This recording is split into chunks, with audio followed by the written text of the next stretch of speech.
So hi everyone, this is 12th video of our C programming language series, and in today's video we are going to discuss the second part of our decision making in C. So अब हम start करेंगे nested if statement से।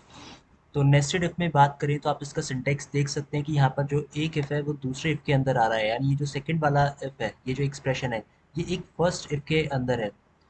अब इसे ऐसे समझ सकते हैं कि जब भी हमें दो कंडीशन चेक करानी होती है, अब इसे एक एग्जांपल के थ्रू समझते हैं कि लेट्स सपोज आपको चेक करना है कि कोई नंबर इवन है कि ऑड, और एक कंडीशन और है उसके साथ कि वो 10 से लेस होना चाहिए, राइट। तो अब यहाँ पर आपको दो कंडीशंस के साथ इस प्रोग्राम को बनाना है। तो हम यहाँ पर फर्स्ट एक्सप्रेशन में चेक करेंगे कि क्या वो नंबर लेस देन 10 है।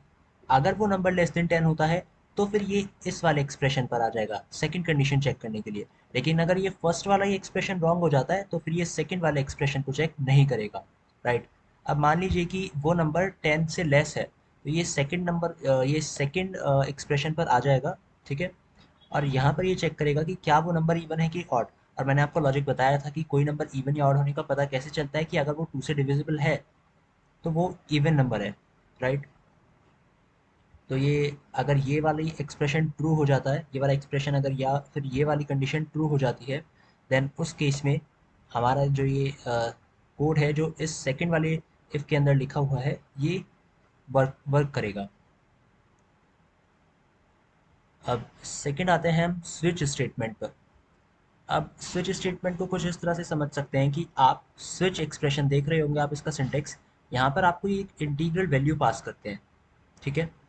लेट सपोज आपने यहाँ पर 9 पास करा है।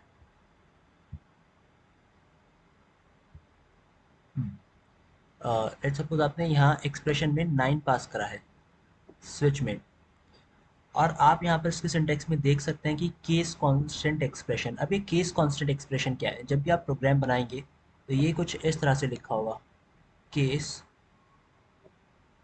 कांस्टेंट कांस्टेंट एक्सप्रेशन है ये 9, ये 9 वैल्यू, राइट, 1। देखिए आप स्टार्ट करते हैं हमेशा 1 से, केस कांस्टेंट 1 या केस 2, केस 3, केस 4, आप इस तरह से बहुत सारे केसेस को लेकर चलेंगे, ठीक है। अब आप देख सकते हैं कि यहाँ पर आप कितने भी नंबर ऑफ केस स्टेटमेंट का यूज़ कर सकते हैं, कितने भी नंबर ऑफ केस स्टेटमेंट का। जब हमारे पास बहुत सारी चॉइसेस होती हैं कि हमें कौन से कंडीशन को चेक करना है, तो उस केस में हम स्विच का यूज़ करते हैं। आई होप आपको ये क्लियर हो रहा होगा। अब इसको थोड़ा सा समझते हैं कि यहाँ पर ये स्विच एक्सप्रेशन में आपने कोई एक इंटीग्रल वैल्यू पास कर दी है, जैसे हम मान लेते हैं कि हमने 9 को पास करा है।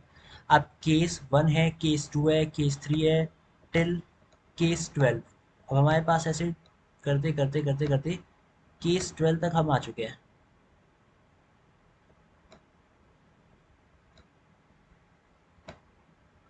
तो अब ये आपने 9 पास करा है यहाँ पर, तो ये जो 9 है ये इन सभी नंबर से चेक होगा। ये 1 से भी चेक होगा, ये 12 से भी चेक होगा, ये 2 से भी चेक होगा, ये 3 पे भी चेक होगा, राइट। और जहाँ पर ये केस 9 से मैच हो जाएगा, वहाँ पर जो उसके अंदर लिखा हुआ स्टेटमेंट है वो काम करेगा वहाँ पर, ठीक है। आप देख सकते हैं कि मैंने यहाँ पर ब्रेक ऑप्शनल भी लिखा हुआ है। अब ये ब्रेक ऑप्शन क्या है, क्योंकि यहाँ पर जो ये ब्रेक होता है ये ऑप्शनल होता है। अब चाहें तो आप इसे यूज़ कर भी सकते हैं अपने प्रोग्राम में, या फिर चाहें तो यूज़ नहीं भी कर सकते। अब ये ऑप्शनल क्यों है, देखिए जब भी आपका आप स्विच स्टेटमेंट का यूज़ करते हैं तो आपने उसमें कोई नंबर पास करा, और वो नंबर सभी केसेस से यूज़ होता जा रहा है, मतलब सभी केसेस से चेक होता जा रहा है कि वो कहाँ पर वो जो वैल्यू है वो एक पर्टिकुलर वैल्यू है, वो मैच हो रही है या फिर नहीं। अब मान लीजिए कि हमने 9 को यहाँ पर पास किया था इसमें, और अगर 9 से मैच हो जाता है तो क्या वो केस 10 से भी चेक होगा, केस 11 से भी चेक होगा, केस 12 से भी चेक होगा? क्या इस चीज़ की हमें ज़रूरत है? नहीं, हमें इस चीज़ की ज़रूरत बिल्कुल भी नहीं है। अगर वो एक बार ये स्टेटमेंट हमारा ट्रू हो गया, यानी एक बार ये स्टेटमेंट काम करता है, तो उसके बाद हमने ब्रेक का यूज़ इसलिए कर रखा है कि ताकि वो आगे वाले जो केसेस हैं उन पर वो ना जाए, उनसे वो चेक ना हो वो कंडीशन, ठीक है। और हम ब्रेक का यूज़ इसलिए करते हैं ताकि हम किसी भी एक इन ब्रैकेट से कर्ली ब्रेसेस से बाहर आ सके, ठीक है। जैसे ही हम इन ब्रेक का यूज़ करेंगे हम इन कर्ली ब्रेसेस से बाहर आ जाते हैं डायरेक्ट, और इसी वजह से हम यहाँ पर ब्रेक का यूज़ कर रहे हैं, ठीक है। ये आपने ब्रेक का शायद पहले भी नाम सुना हो। ये ब्रेक एक कीवर्ड होता है सी लैंग्वेज में, जिसको आप किसी वेरिएबल की तरह यूज़ नहीं कर सकते। ये एक फिक्स है, यानी आप इसका कहीं पर यूज़ नहीं कर सकते, आप इसे एज ए वेरिएबल यूज़ नहीं कर सकते किसी वैल्यू को स्टोर कराने के लिए। ये एक फिक्स वर्ड है, इसलिए हम इसको कीवर्ड बोलते हैं।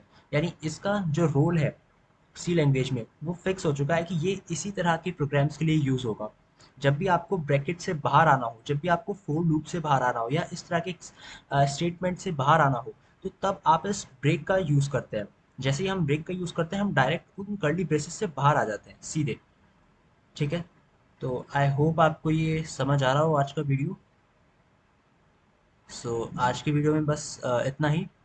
तो मिलते हैं नेक्स्ट वीडियो में। Till then keep learning. और आने वाले वीडियो में हम इन सभी जो हमारे डिसीजन मेकिंग है इनके प्रोग्राम्स करेंगे। राइट।